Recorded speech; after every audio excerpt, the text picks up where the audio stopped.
Syekh 23.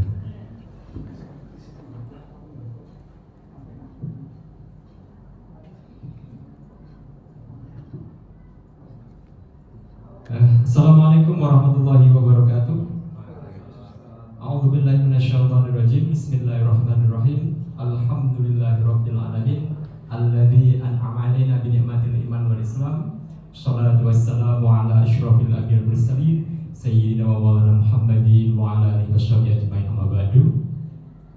Yang terhormat beliau Bapak PLT Kepala SMA Negeri 2 Magelang, Bapak Hindrat Fiditio SOS.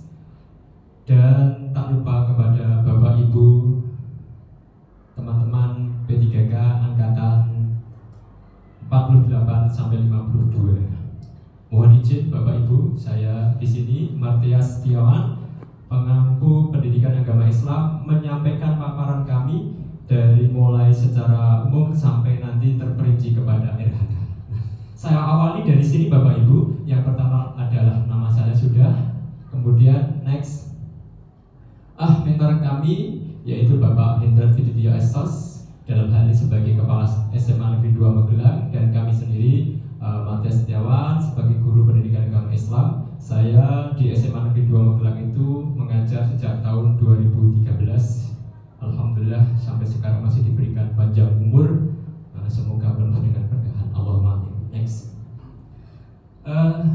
Bapak Ibu, kami sampaikan dengan latar belakang sesuai dengan Undang-Undang Nomor 5 Tahun 2014 tentang ASN, bahwa dijelaskan ASN itu adalah yang disebut kemudian terdiri dari PNS dan P3K yang diangkat oleh pejabat bina kepegawaian dan seterusnya, diserai tugas dalam rangka menjalankan tugas pemerintahan dalam hal ini berdasarkan perundang-undangan yang ada, sehingga kemudian kemampuan P3K sebagai salah satu bagian dari ASN ini harus bisa mengembangkan diri terkait dengan tupoksinya, tugas-tugasnya, sehingga kemudian apa yang sudah diamanahkan itu bisa dilaksanakan dengan sebaik-baiknya. Itu secara grand design latar belakangnya seperti itu. Next. Kemudian maksud dan tujuan pelaksanaan orientasi adalah pengenalan tugas dan fungsi ASN, kemudian pengenalan nilai dan etika instansi bagi P3K, bagian dari ASN, dan tujuan berikutnya adalah tujuannya mampu memahami program orientasi dan mengenal nilai serta etika instansi bagi P3K, bagian dari ASN. Ya, kemudian perencanaan kedua, mengimplementasikan hasil orientasi ini dalam lembaga atau instansi masing-masing. Kita berada di lembaga Dinas Pendidikan dan Kebudayaan Jawa Tengah, ya, bisa sebagai guru untuk bisa mengimplementasikannya dengan sebaik-baiknya. Next. Agenda pertama telah dilaksanakan bersama. Kegiatannya adalah yaitu pada tanggal 28 sampai 30 Oktober, dan itu melalui daring menggunakan Zoom meeting. Nah, kemudian yang kedua agenda dilaksanakan tanggal 21 Oktober sampai hari ini 7 November 2024 dengan on the job training atau luring di orientasi di OBD masing-masing. Kita di bawah naungan Capdin 8. Next. Ya, kemudian tempat mulai dari daring maupun luring kami dilaksanakan di SMA Negeri 2 Magelang. Lanjut. Bapak Ibu, perlu kita sampaikan juga di sini terkait dengan visi dan misi dari pemerintah Provinsi Jawa Tengah, yaitu mulai dari visinya menuju Jawa Tengah sejahtera dan berdikari, tetap boten korupsi, boten ngapusi, dan seterusnya itu. Kemudian diflorkan menuju ke misi ada 4 itu. Yang pertama, membangun masyarakat Jawa Tengah yang religius. Kemudian yang kedua, mempercepat reformasi birokrasi, serta yang ketiga, memperkuat kapasitas ekonomi rakyat dan membuka lapangan kerja. Yang keempat, menjadikan rakyat Jawa Tengah lebih sehat, lebih pintar, lebih budaya, dan mencintai lingkungan.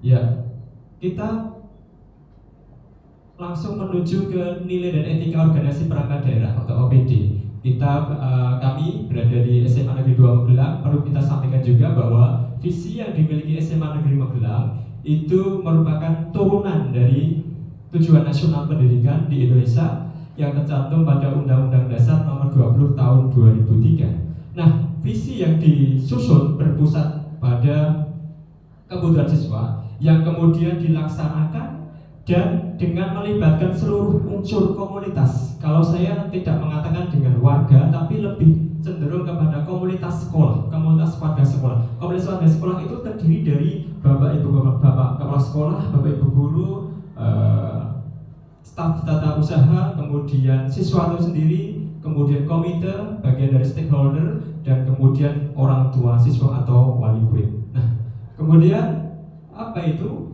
Secara eksplisit visi dari SMA Negeri 2 Magelang yaitu terwujudnya peserta didik yang religius, berkarakter, berprestasi, cinta lingkungan, dan mampu bersaing di era global. Misi dari SMA Negeri 2 Magelang ditetapkan sebagai representasi ya dari elemen visi dan elemen profil pelajar Pancasila. Yang sebenarnya di situ ada paparan lebih terperinci lagi, ada 10 item ini. Ini kita ambil dari KOSP dari SMA Negeri 2 Magelang sebagai rujukannya. Next. Tujuannya yaitu diharapkan SMA Negeri Magelang dalam melaksanakan program-program untuk bisa mewujudkan misi sekolah itu dengan sebaik-baiknya dengan melibatkan unsur kolaborasi dan komunikasi seluruh elemen komunitas sekolah. Next. Ya. Karakteristik dari sekolah kami SMA Negeri 2 Magelang itu yang pertama ini Bapak Ibu berasal dari wilayah Kecamatan Magelang Tengah sekian persen, Kecamatan Magelang Utara ya itu 7,3 sekian persen, dan di luar itu dari Tegalrejo, Candi Mulyo, Secang, dan luar Kabupaten Magelang, ada yang dari Temanggung dan seterusnya. Dengan sistem zonasi, maka kemudian penerimaan peserta didik atau PPDB ini mayoritas itu adalah bertempat tinggal dekat dengan sekolah. Maka mereka itu sebagian besar di atas 50%, bahkan itu dikatakan 74 sekian persen itu berasal dari SMP atau MTS swasta ya dari sekitar SMA Negeri 2 Magelang. Next. Ya.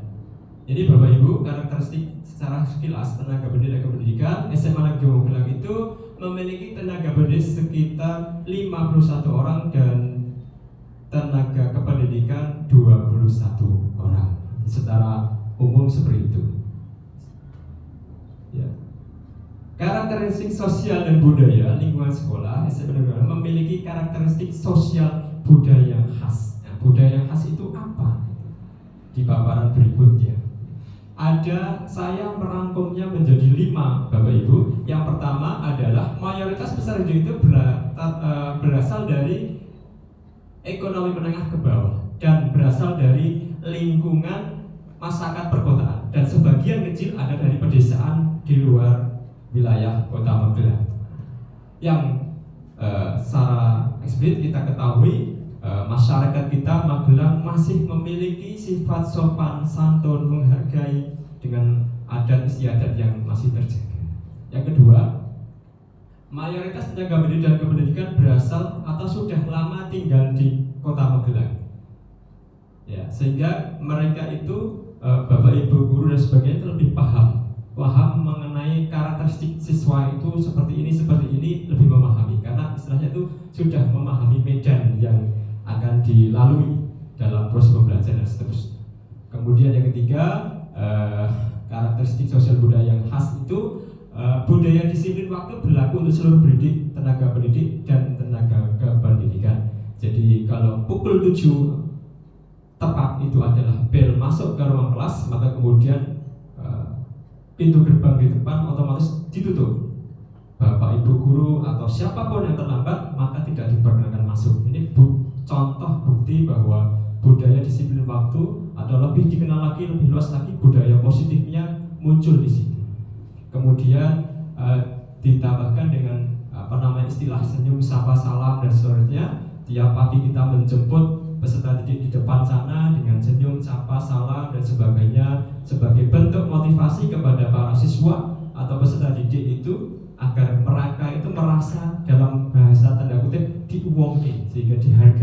dimotivasi, digedeki hati nih, sehingga kemudian saya itu pernah dihargai oleh bapak ibu guru, sehingga siswa itu punya hero, semangat yang lebih untuk ikut dalam pembelajaran dan seterusnya.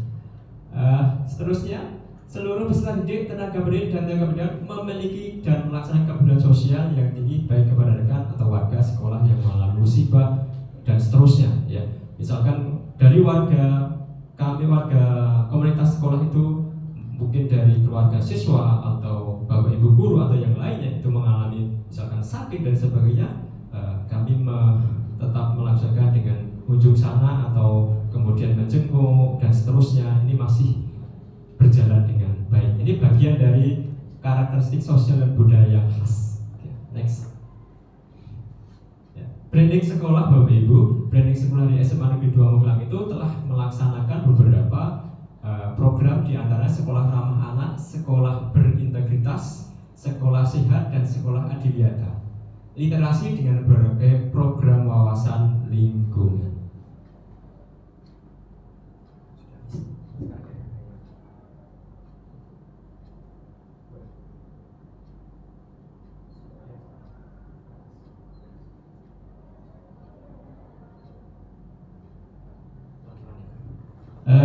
Di sini Bapak Ibu, saya mulai dari NHK kami.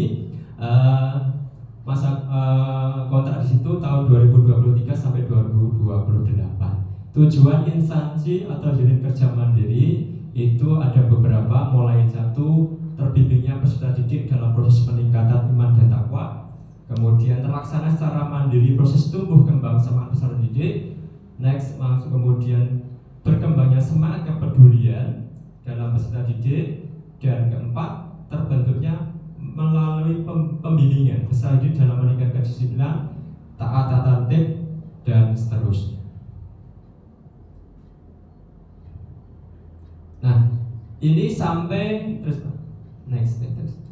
Ya, 8 poin. Ini kita ambilkan dari rujukan kami, adalah dari KOST yang ada di SMA Negeri 2 Magelang. Next. 8, 9, 10. Nah, berhenti sebentar. Rencana hasil kerja atasan langsung atau kepala sekolah itu adalah yang kita ambil terkelolanya pelaksanaan pembelajaran yang berfokus pada implementasi kurikulum operasional satuan pendidikan atau KOSP. Nah, setelah terperinci dalam slide berikutnya, ya, dikit ya, cukup. Rencana hasil kerja pimpinan yang diinformasi, kita sampaikan bahwa terkelolanya pelaksanaan pembelajaran yang berfokus pada implementasi kurikulum operasional satuan pendidikan atau KSP. Kemudian rencana hasil kerja kami adalah terlaksananya pembelajaran melalui perencanaan dan perangkat penilaian atau asesmen yang mengacu pada KOSP. Nah, secara kuantitas, dari aspek kuantitas, tingkat kehadiran di dalam kelas untuk meningkatkan kualitas pembelajaran dengan mengacu pada KOSP yang ada.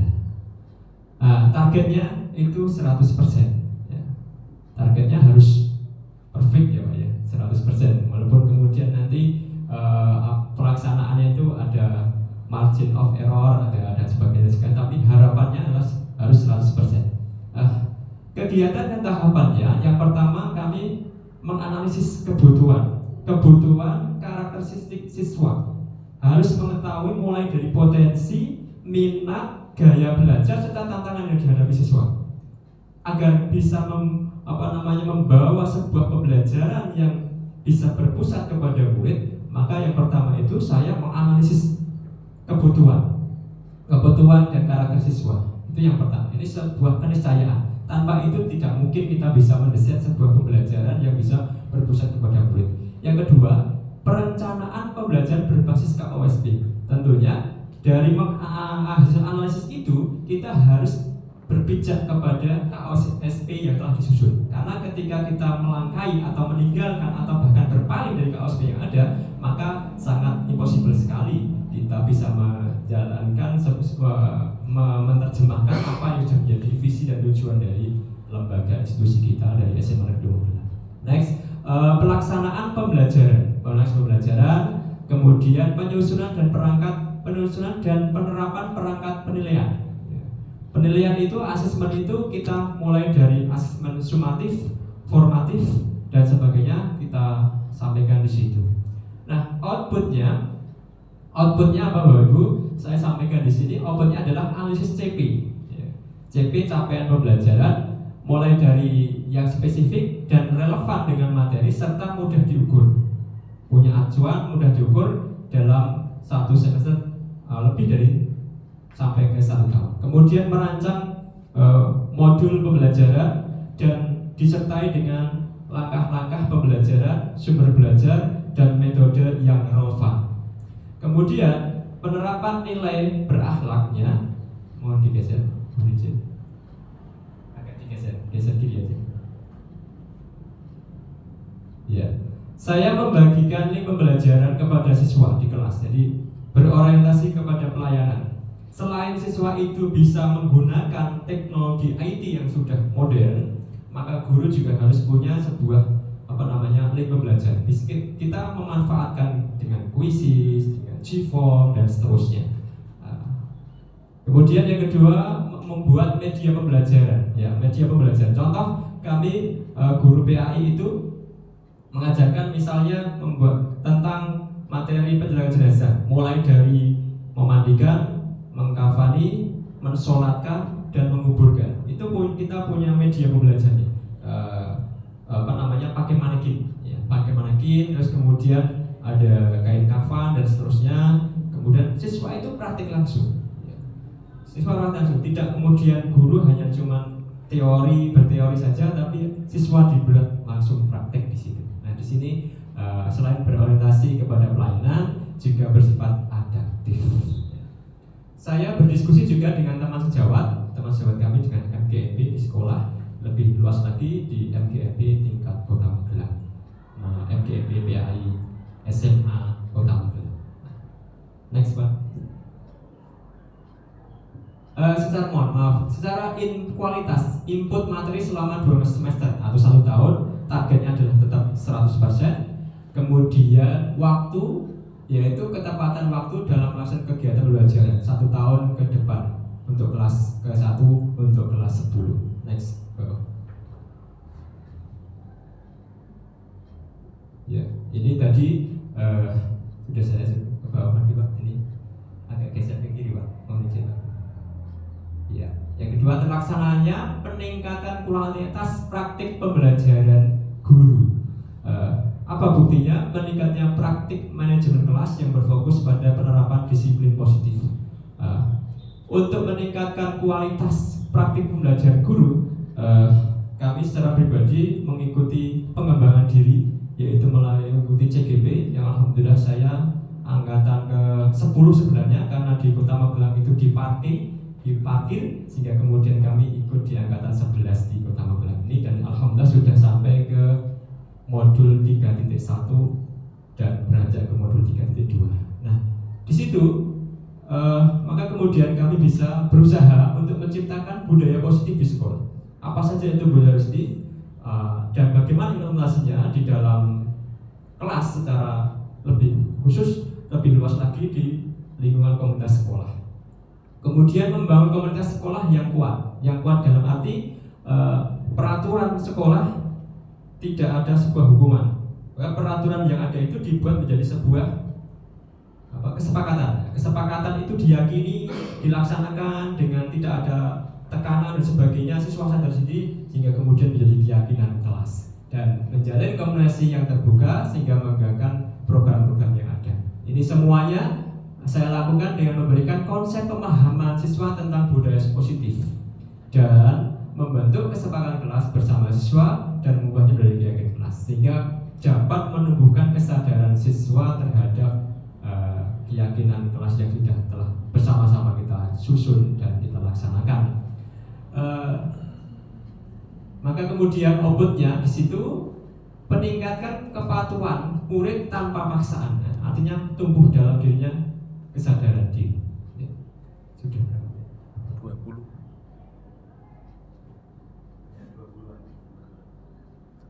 Ya, lebih lagi ke atas Pak. Sudah kayaknya.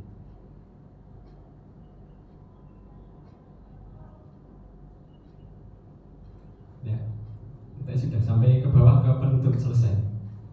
Terus ya ini penutup simpulannya, peserta kami sebagai peserta dari pelaksanaan orientasi ini mampu memahami program orientasi dan mengenal nilai dan etika instansi dan pemerintah. Yang kedua, mengaktualisasikan nilai-nilai dasar ASN berakhlak sehingga lebih berkompeten, lebih harmonis, loyal, adaptif, dan kolaboratif. Demikian Bapak Ibu yang dapat kita sampaikan. Banyak tentunya kesalahan kekurangan dari kami, lebihnya dari Allah SWT. Saya akhiri. Astagfirullah khairan wa minkum. Wassalamualaikum warahmatullahi wabarakatuh. Ada tanggapan dari Bapak Kepala Sekolah?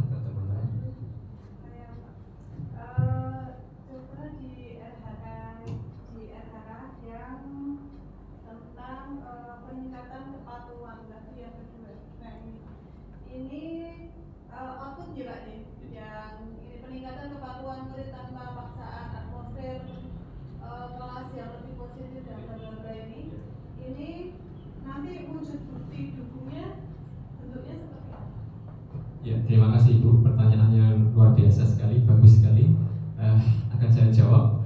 Bukti dukungnya, bukti fisiknya apa sih yang menjadi tujuan akhirnya gitu, termasuk itu ya. Itu kami melakukan beberapa pembiasaan Bapak Ibu. Satu, kita pembiasaannya mulai dari wan ayat. Saya setiap mau melakukan pembelajaran sebelumnya, jadi salam, presensi, kemudian doa dulu ya, Asmaul Husna, presensi, kemudian kegiatan wan ayat itu tidak ada kaitannya dengan KD yang kita ajarkan, tetapi ini sebuah pembiasaan. Wan ayat itu maksudnya bagaimana? Yaitu siswa mencari satu ayat ditulis, kemudian setelah ditulis ayatnya diidentifikasi kandungannya, yang ketiga diidentifikasi mufrodatnya, yang keempat diidentifikasi tajwidnya, dan yang keempat diidentifikasi asbabun nuzulnya. Maka secara mandiri siswa itu ketika saya masuk kelas pasti ada 2 siswa masuk, Pak Wadiwan ayat, silakan presentasi di depan, membacakan itu semuanya, dipresentasikan. Dua presentator. Ini bagian dari usaha kami untuk mewujudkan pembiasaan. Dan itu berlanjut Ibu dari absen 1 sampai absen terakhir. Nanti ketika sudah selesai absen terakhir, kembali lagi ke atas. Karena target dari satu kelas itu 1 juz. Saya ngajar kelas 10.1 sampai 10.8 dan 11 F11 sampai F21. Ada 12 kelas saya ajar, itu berarti 12 juz. 10.1 juz 1, 10.2 juz 2, terus gitu. Targetnya adalah sampai akhir semester nanti diharapkan 1 juz, 1 kelas itu selesai. Tapi ketika waktu tidak mencukupi, ya nanti kesepakatan kita bangun kepada siswa. Kira-kira kontrak kita 1 juz tidak selesai, kesepakatan mau sampai berapa target kita. Kita ada kesepakatan ini. Jadi tidak hanya kepada melulu guru menentukan. Kemudian yang kedua, ada juga pembiasaan dari sholat duha, sholat duhur, dan semuanya itu saya presensi. Saya presensi itu sholat kok dipresensi? Ya, proses itu malaikat, benar. Tapi ini bagian dari pendidikan. Supaya sekarang kok masih angel, masih tergantung sholat itu tergantung presensi guru nih. Besok siapa tahu? Sekarang taatnya sama presensi, siapa tahu? Besok dibuka hatinya oleh Allah. Ternyata sholat itu kebutuhan saya, bukan karena presensi dari Pak Martinez.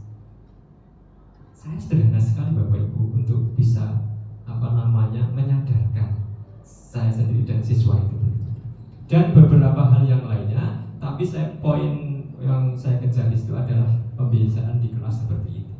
Mungkin ada tanggapan Ibu? Apakah tidak mungkin saya beda pemahaman yang tapi nanti untuk Bapak diklarifikasi. Apakah yang diterangkan Bapak ini tidak lebih baik dimasukkan di kegiatan dan tahapan, kemudian yang di output kegiatan mungkin jadi nanti bukti dukungnya laporan kegiatan ini. Iya, bukti dukungnya laporan kegiatan bagaimana ya. Jika saya punya sebuah list tentang kegiatan bagaimana ya. siapa saja, misalkan siswa X itu menyampaikan ayat apa dan berapa, surat apa itu, kemudian presentasinya bagaimana gitu, satu-satu. Yang kedua, bukti laporan dukungnya adalah laporan mereka menyusun. Laporan menyusun. Karena saya khususkan siswa itu punya buku kajian Wadiwan ayat itu. Sehingga itu saya punya butuh dukung berarti dari siswa dan dari kami sendiri sebagai guru.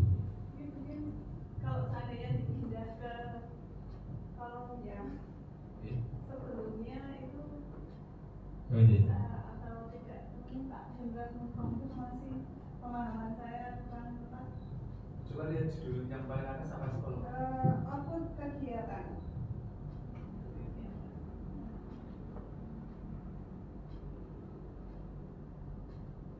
Kalau output kegiatan ini nanti bentuknya adalah kayak satuan gitu Pak. Nah, kalau pemahaman saya output kegiatan itu misalnya dokumen KSP, kemudian sertifikat, kemudian apa namanya, dokumen administrasi pembelajaran seperti itu kan. Yang kegiatan yang berarti ya tahap-tahapan apa yang dilakukan itu atau bagaimana Pak? Oke, jadi secara umum apa yang disampaikan Pak Martis luar biasa. Itu tadi memberikan penjelasan dari aspek umum sampai ke khusus terkait dengan rencana-rencana kegiatan beliau, dan tersampaikan juga sangat tegas. Lalu kegiatannya juga bagus-bagus semua, artinya itu memberi kontribusi positif bagi pembentukan karakter serta budaya sekolah yang positif. Terkait dengan teknis pengisian itu memang mungkin agak interpretatif ya. Nanti bisa satu orang berbeda dengan yang lain. Tapi lebih amannya memang mungkin kalau kegiatan ya isinya tentang rincian rencana pelaksanaan apa yang akan kita lakukan kalau kegiatan. Kemudian kalau output berupa bukti yang bisa kita lihat, entah di dalam bentuk pelaporan administratif dan sebagainya. Tapi itu juga tidak salah Pak Matias. Salah satu jalan tengahnya adalah ini bisa ditambahkan di catatan itu. Kalau yang poin satu itu kayaknya tidak ada masalah ya, karena kemudian bentuknya adalah sebuah hasil analisis capaian pembelajaran. Ya, itu ada data, itu ada data. Mungkin yang memang jadi agak debatable yang disampaikan guru yang di poin 2 tadi ya.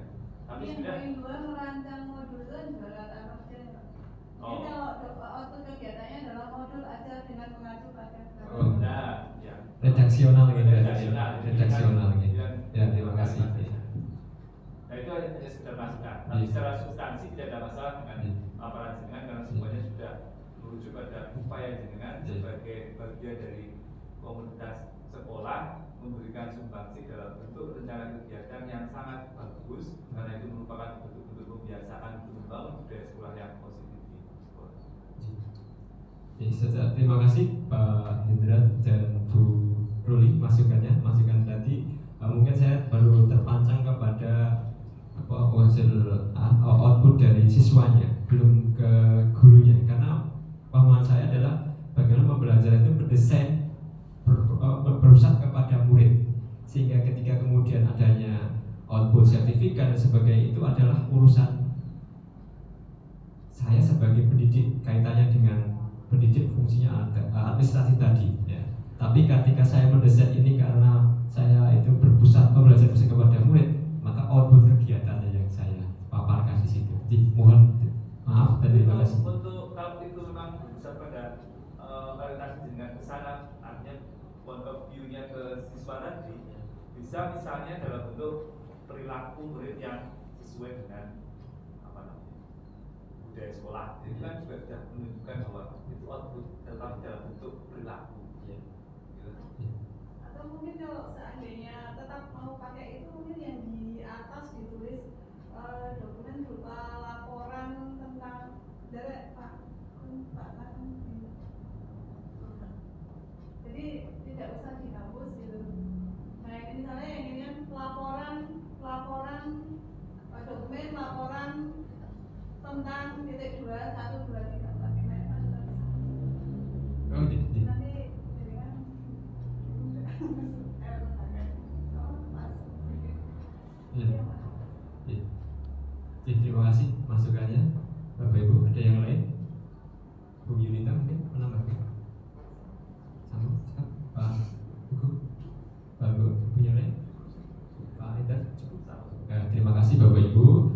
Masih banyak kekurangan, kami sadari itu, karena ini baru berupa sebuah rancangan rencana gitu, pasti banyak kekurangan dan kekhilafan. Terima kasih masukan dan sarannya, kami akan tidak lanjuti untuk demi perbaikan kami secara pribadi dan mendesain sebuah pelajaran yang berpusat pada murid. Kurang lebihnya mohon maaf. Wassalamualaikum warahmatullahi wabarakatuh.